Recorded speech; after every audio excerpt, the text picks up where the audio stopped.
Rwanda. Un nom murmuré avec tristesse, gravé dans la mémoire avec douleur. C'est une terre hantée par un passé horrible, un génocide qui a choqué le monde. 1 million d'âmes éteintes dans une tempête de haine. Le monde a regardé avec horreur, puis a détourné le regard, laissant le Rwanda aux prises avec ses blessures. Pourtant, des cendres de souffrances inimaginables, une histoire de résilience a commencé. Le Rwanda, une nation brisée, a refusé d'être définie par son chapitre le plus sombre. Telle une jeune pousse jaillissant d'une terre brûlée, la volonté de survivre, de reconstruire, a pris racine. Voici l'histoire du parcours du Rwanda. Une descente aux enfers, un combat pour la survie et une remontée inspirante depuis l'abîme. C'est un témoignage de la force de l'esprit humain, une lueur d'espoir dans un monde trop souvent assombri par le désespoir.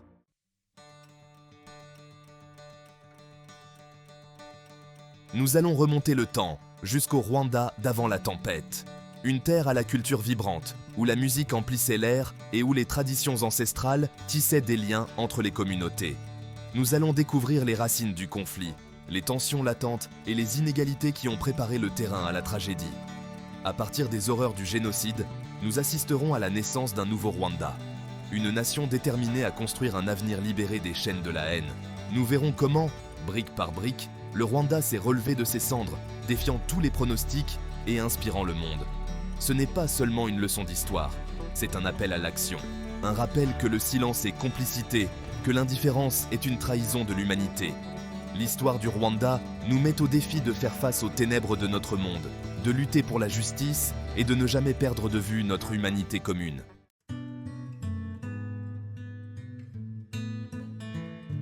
Avant la tempête, le Rwanda était une terre d'une beauté à couper le souffle, une tapisserie verdoyante de collines ondulantes et de lacs scintillants. Connu comme le pays des 1000 collines, son paysage était aussi captivant que fertile. Des volcans s'élevaient majestueusement au nord, leurs pentes recouvertes de forêts émeraudes, abritant des gorilles rares et une symphonie de chants d'oiseaux. La vie au Rwanda était profondément liée à la terre. Le rythme des saisons dictait les routines de la vie quotidienne, de la plantation et de la récolte, aux célébrations et aux cérémonies. La plupart des Rwandais vivaient dans de petits villages, dispersés à flanc de collines, leurs maisons construites en briques de terre crue et aux toits de chaume se fondant parfaitement dans le paysage. L'air, frais et pur, transportait le parfum de l'eucalyptus et de la fumée de bois. C'était un monde à l'écart du bruit et du chaos de la vie moderne. Un endroit où le temps semblait s'écouler à un rythme plus lent, plus délibéré. Le rythme de vie était paisible, dicté par le lever et le coucher du soleil, le cycle des saisons et les rythmes ancestraux de la nature.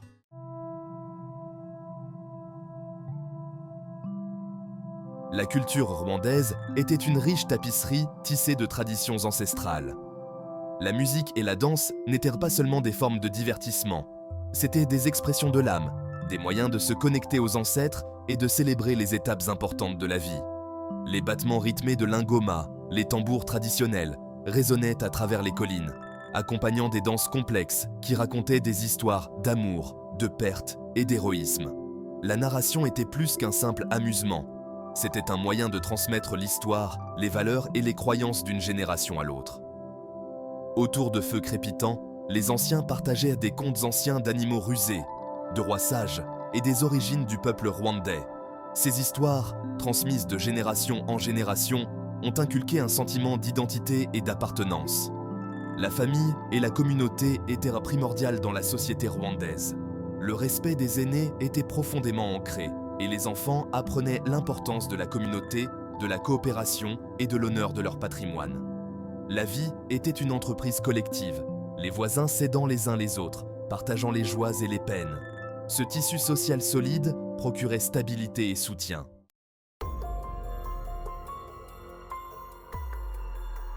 Cependant, sous cette façade idyllique, des tensions couvaient. Le Rwanda était l'un des pays les plus densément peuplés d'Afrique, et la compétition pour les terres et les ressources était féroce. Les 3 principaux groupes ethniques, Hutus, Tutsis et Twas, coexistaient depuis des siècles, mais leurs relations étaient complexes et souvent tendues. L'arrivée des colons belges, au début du XXe siècle, a exacerbé ces divisions existantes. Les Belges, cherchant à consolider leur contrôle, ont mis en place un système de classification ethnique favorisant les Tutsis, perçus comme plus proches des Européens. Cette politique de diviser pour mieux régner a eu des conséquences désastreuses, semant les graines du ressentiment et de la méfiance qui allaient plus tard éclater en violence. Les graines de la division, semées par les colonisateurs, ont pris racine dans un terreau fertile. Le tissu social traditionnel, déjà mis à rude épreuve par les pressions économiques et la pénurie de terre, a commencé à s'effilocher. Au fil des années, un sentiment de malaise s'est installé sur le pays, une prise de conscience croissante que sous la surface de l'harmonie, une tempête se préparait.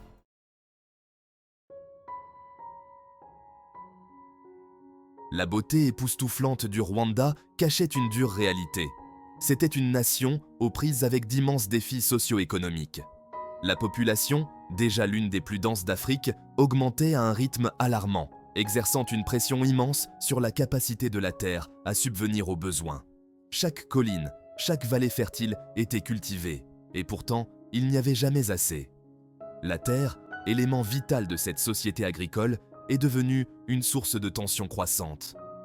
Les familles, entassées sur des parcelles toujours plus petites, luttaient pour survivre. Le système traditionnel d'héritage, où la terre était divisée à parts égales entre les fils, est devenu intenable, laissant de nombreux jeunes hommes sans terre ou presque. La lutte pour la survie était gravée sur les visages des gens. La malnutrition et la pauvreté étaient monnaie courante, en particulier dans les zones rurales. L'accès à l'éducation et aux soins de santé était limité, creusant davantage le fossé entre les nantis et les démunis. Un sentiment de désespoir a commencé à imprégner la société, une peur croissante que l'avenir ne soit guère prometteur.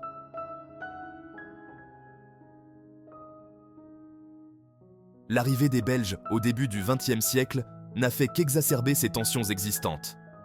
Poussés par un sentiment erroné de supériorité raciale, les Belges ont mis en place un système de classification ethnique, divisant arbitrairement la population en Hutus et Tutsis sur la base de critères fragiles tels que l'apparence physique et la possession de bétail. Cette division artificielle, cyniquement conçue pour consolider le contrôle colonial, a eu des conséquences désastreuses. Les Tutsis, perçus comme plus proches des Européens par leur apparence, se sont vus accorder un traitement préférentiel, avec un accès à l'éducation, aux postes gouvernementaux et aux opportunités économiques. Les Hutus, quant à eux, ont été relégués à une position de soumission, leur ressentiment grandissant d'année en année. Les Belges, aveuglés par leurs propres préjugés, n'ont pas compris les complexités de la société rwandaise. Ils ont ignoré le fait que les Hutus et les Tutsis coexistaient depuis des siècles, leurs identités étant fluides et souvent liées par le mariage et les interactions sociales. La politique coloniale de diviser pour mieux régner a cependant transformé ces différences en barrières insurmontables, empoisonnant le puits des relations interethniques pour les générations à venir.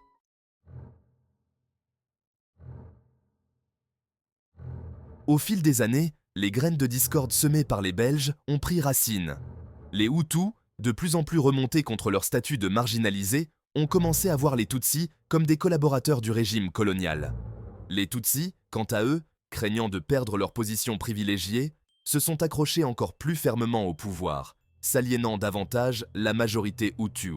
La lutte pour l'indépendance, qui a pris de l'ampleur dans les années 1950, n'a fait qu'accroître ces tensions.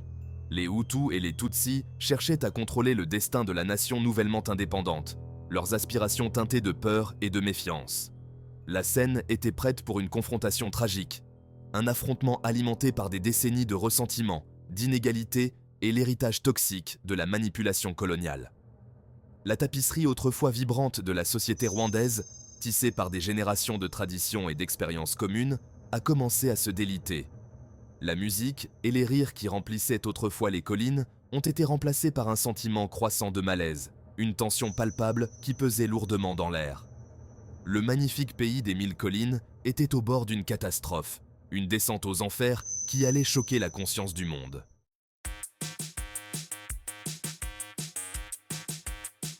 Les années 1950 ont apporté avec elles les vents du changement, balayant l'Afrique et ébranlant les fondements de la domination coloniale.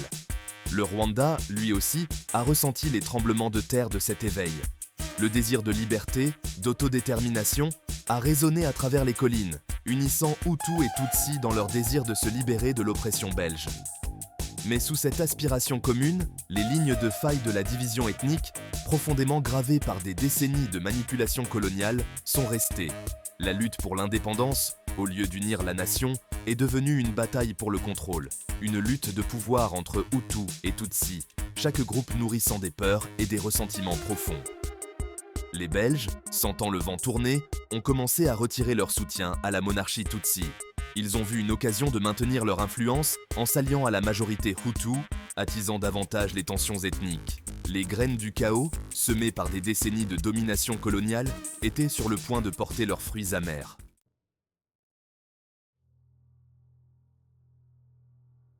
En 1959, la paix fragile a volé en éclats. Une vague de violence, alimentée par des années de ressentiment latent, a déferlé sur le Rwanda. Des foules Hutus, animées par la colère et la soif de vengeance, s'en sont prises aux Tutsis, forçant des milliers de personnes à fuir leur foyer et à chercher refuge dans les pays voisins. La révolution rwandaise avait commencé. La monarchie, autrefois symbole du pouvoir Tutsi, a été renversée, remplacée par une république dominée par les Hutus. Les vents du changement s'étaient transformés en ouragans, déchirant le tissu même de la société rwandaise. L'ordre ancien s'effondrait. Mais la nouvelle aube n'apportait pas l'espoir, mais le spectre de nouvelles violences et de l'instabilité. L'exode des Tutsis s'est poursuivi tout au long des années 1960, créant une crise de réfugiés dans les pays voisins. Ces réfugiés, nourrissant de douloureux souvenirs de persécution, allaient jouer un rôle important dans l'avenir du Rwanda, leur déplacement étant un rappel constant des tensions non résolues qui rongèrent la nation.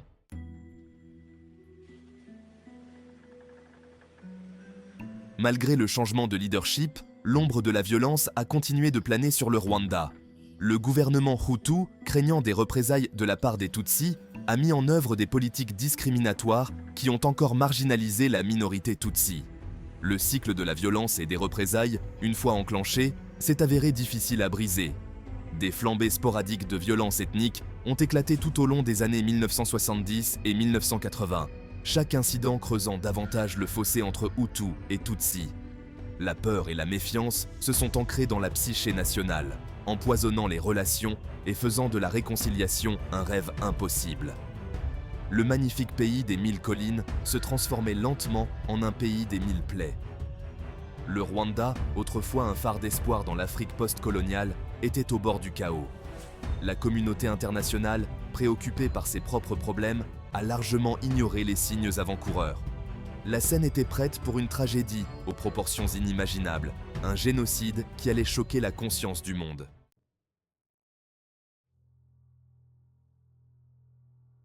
L'année 1990 a marqué un tournant dans l'histoire tumultueuse du Rwanda. La paix fragile, ponctuée de flambées sporadiques de violences ethniques, a finalement volé en éclats. Le Front patriotique rwandais, ou FPR, un groupe rebelle composé principalement de réfugiés Tutsis qui avaient fui en Ouganda après la révolution de 1959, a lancé une insurrection armée depuis ses bases situées le long de la frontière ougandaise. L'objectif du FPR était clair, renverser le gouvernement dominé par les Hutus et garantir le droit au retour des réfugiés rwandais dispersés dans les pays voisins. Leur invasion, qui s'est heurtée à une résistance farouche de l'armée rwandaise, a déclenché une guerre civile brutale qui allait embraser la nation pendant les 4 années suivantes. La guerre civile, qui s'est déroulée au milieu des collines luxuriantes et des vallées du Rwanda, a été marquée par la brutalité et les déplacements de population. Des villages ont été rasés, des civils pris entre deux feux, et le cycle de la violence et des représailles s'est intensifié de jour en jour. La communauté internationale, préoccupée par d'autres crises, a largement ignoré l'escalade du conflit, ne parvenant pas à saisir l'ampleur de la catastrophe humanitaire qui se déroulait au cœur de l'Afrique.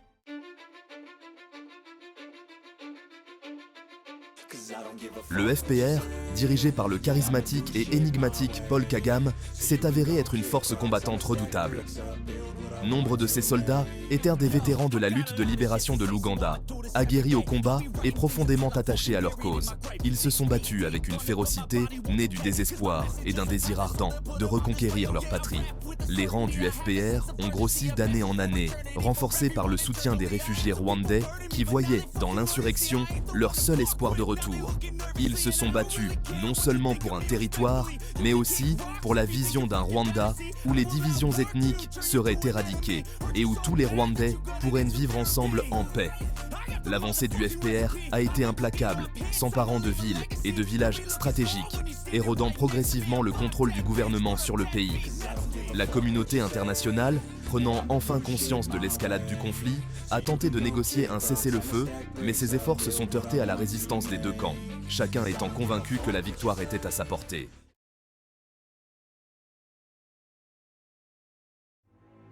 Dans la soirée du 6 avril 1994, un avion transportant le président rwandais Juvenal Habyarimana, un Hutu, et Cyprien Ntaryamira, le président Hutu du Burundi, a été abattu alors qu'il s'apprêtait à atterrir à Kigali, la capitale du Rwanda.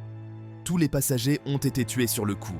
L'attentat, un moment charnière dans l'histoire du Rwanda, reste nimbé de mystère à ce jour. Les auteurs restent inconnus et le mobile, bien que largement considéré comme lié aux tensions ethniques en cours, n'a jamais été établi avec certitude. L'attentat a provoqué une onde de choc au Rwanda, déclenchant une vague de violence qui allait consumer la nation.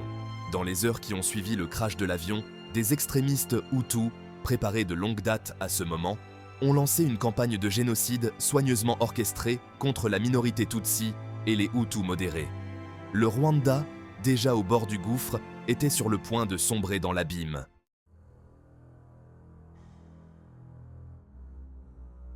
L'assassinat du président Habyarimana a été l'allumette jetée sur une poudrière imbibée d'années de haine ethnique.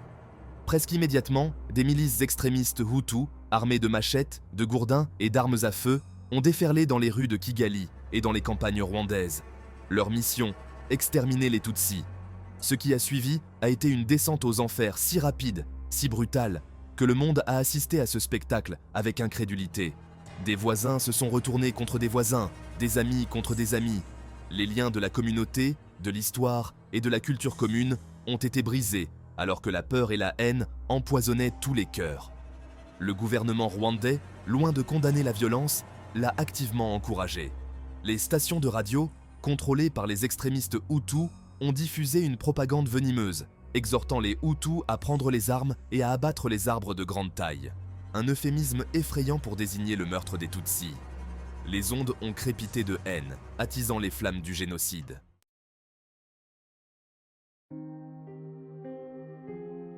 Ce qui a suivi a été 100 jours d'horreur inimaginables. D'avril à juillet 1994, le Rwanda s'est transformé en un vaste champ de la mort. Les Tutsis, traqués comme des animaux, ont été massacrés dans leurs maisons, dans les églises, dans les écoles. Aucun endroit n'était sûr. Des hommes, des femmes et des enfants, massacrés avec une sauvagerie qui défie l'entendement. Le génocide a été méticuleusement planifié et exécuté sans pitié. Des listes de Tutsis et de Hutus modérés, dressées à l'avance, ont servi à identifier les victimes. Des fonctionnaires locaux, des enseignants et même des prêtres, complices de l'horreur, ont trahi leurs voisins, guidant les tueurs vers leur proie. Le pays des 1000 collines était rouge du sang des innocents. Le monde, habitué à fermer les yeux sur les souffrances de l'Afrique, a été lent à réagir. La force de maintien de la paix des Nations Unies, présente au Rwanda à l'époque, était cruellement sous-équipée et en sous-effectif pour intervenir. Ces appels à l'envoi de renforts sont restés lettre morte. Le génocide, qui se déroulait à la vue de tous, a été accueilli par l'indifférence et l'inaction.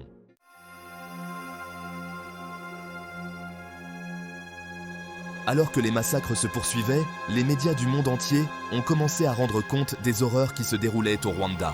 Mais les images, bien que choquantes, semblaient avoir peu d'impact sur la conscience de la communauté internationale. Les États-Unis, encore sous le choc de leur intervention désastreuse en Somalie l'année précédente, étaient réticents à s'impliquer. Les puissances européennes, préoccupées par leurs propres querelles internes, ont tergiversé et tardé à réagir. Le génocide rwandais est devenu un témoignage tragique de la capacité d'indifférence du monde. Alors que des centaines de milliers de personnes étaient massacrées, le Conseil de sécurité de l'ONU, paralysé par l'inaction, s'est perdu en débats sémantiques, refusant de qualifier les massacres par leur nom, génocide. Le mot, semble-t-il, était trop fort, trop politiquement chargé.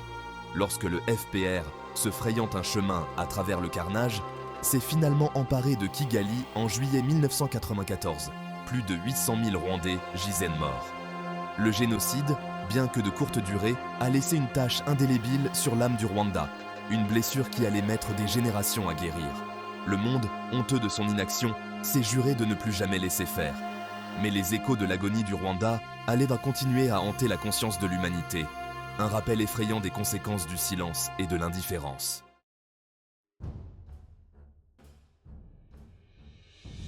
L'année 1994 a marqué non seulement l'apogée du désespoir du Rwanda, mais aussi le début de son extraordinaire cheminement vers le rétablissement. Alors que les échos du génocide hantaient encore les collines, une nation était en ruine. L'odeur de la mort flottait lourdement dans l'air, rappelant sinistrement l'ampleur des atrocités commises.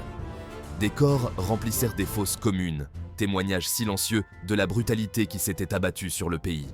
Pourtant, même au milieu du chagrin et de la destruction, une lueur d'espoir est apparue. Le Front patriotique rwandais, après avoir pris le contrôle du pays et mis fin au génocide, s'est retrouvé face à la tâche titanesque de reconstruire une nation brisée physiquement et spirituellement. La route était semée d'embûches, mais l'esprit de résilience, profondément ancré dans le peuple rwandais, a commencé à renaître. Sous la direction de Paul Kagame, le FPR a lancé un programme ambitieux de reconstruction nationale. La priorité était de rétablir les services de base, de reconstruire les infrastructures et de traduire en justice les auteurs du génocide. La tâche était immense, les ressources rares, mais la détermination à reconstruire était sans faille. Le Rwanda, refusant d'être défini par son chapitre le plus sombre, a entamé le long et difficile voyage de retour des abysses.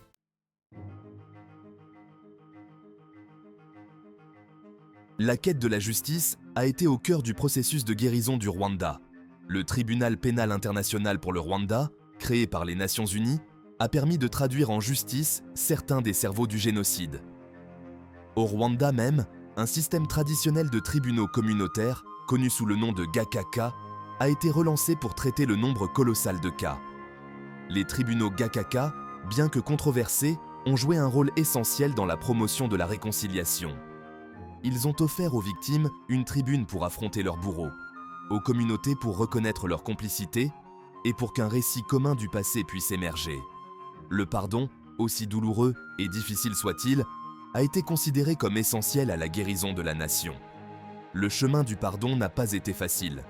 Les blessures du génocide étaient donc profondes, les souvenirs encore vifs. Pourtant, à maintes reprises, les Rwandais ont fait preuve d'une extraordinaire capacité de compassion et de compréhension. Les victimes et les bourreaux, contraints de vivre côte à côte au lendemain du génocide, ont trouvé le moyen de reconstruire leur vie et leur communauté brisée.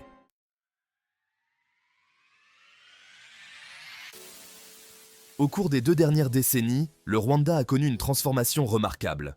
L'économie, autrefois en ruine, a connu une croissance soutenue, alimentée par des investissements dans l'éducation, la santé et les infrastructures. Les rues de Kigali, autrefois marquées par la violence, sont aujourd'hui animées, témoignant des progrès de la nation. L'engagement du Rwanda en faveur de l'unité et de la réconciliation a été la pierre angulaire de son redressement. Le gouvernement a mis en œuvre des politiques visant à promouvoir la tolérance ethnique et l'unité nationale. Les divisions du passé, bien que non oubliées, ne sont plus autorisées à définir le présent ou l'avenir. Le voyage du Rwanda est loin d'être terminé. Des défis subsistent, la pauvreté, les inégalités et le traumatisme persistant du génocide. Pourtant, l'esprit de résilience, la détermination inébranlable à construire un avenir meilleur continuent d'inspirer. Le Rwanda, autrefois synonyme de génocide, est aujourd'hui un phare d'espoir, un témoignage de l'esprit indomptable de l'humanité.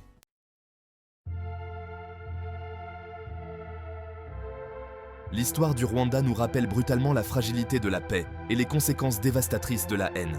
C'est une histoire de perte profonde, de cruauté inimaginable et de résilience de l'esprit humain.